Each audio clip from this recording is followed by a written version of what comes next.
Saya Leonardo Bermana Ginting ingin menjelaskan tentang kehidupan zaman praksara sedikit, yaitu tugas saya.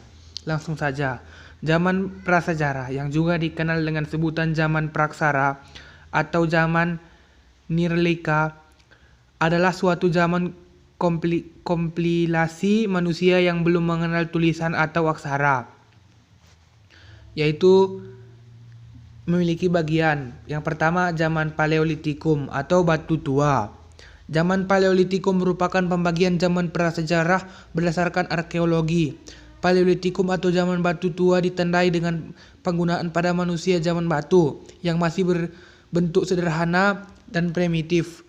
Kedua, yakni zaman Mesolitikum atau Batu Tengah.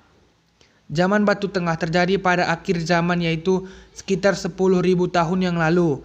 Manusia pada zaman ini adalah bangsa Melanosid, nenek moyang orang Papua, Semang, Eta, Sakai, dan Aborigini. Ketiga yaitu zaman Neolitikum.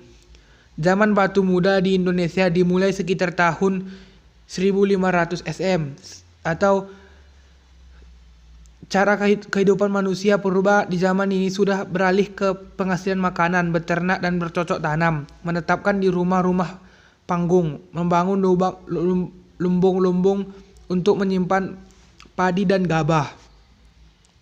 Berikutnya adalah zaman Megalitikum, zaman batu besar.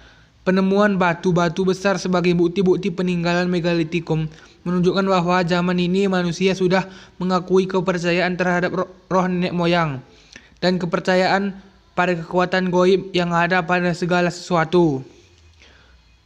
Berikutnya pembagian sejarah praksara berdasarkan geologi, yaitu pertama Arkeozoikum. Zaman prasejarah berdasarkan geologi ini berlangsung kira-kira pada 545 sampai 450 juta tahun yang lalu. Waktu itu kulit bumi masih dalam keadaan stabil, belum terlibat adanya tanda kehidupan karena udara masih sangat panas. Berikutnya Paleozoikum terjadi sekitar 340 juta tahun yang lalu dan diperkirakan muncul sebagai makhluk hidup di bumi pada saat ini. Berikutnya Mesozoikum, juga dikenal dengan zaman sekunder yang berlangsung pada 140 juta tahun yang lalu, ditandai dengan kemunculan hewan-hewan reptil bertubuh besar seperti dinosaurus. Berikutnya Neozoikum, berlangsung sekitar. Berikut ini adalah gambar orang zaman purba. Sekian hasil dari saya. Jika ada yang salah, maafkan karena saya belum begitu paham mengenai ini. Terima kasih.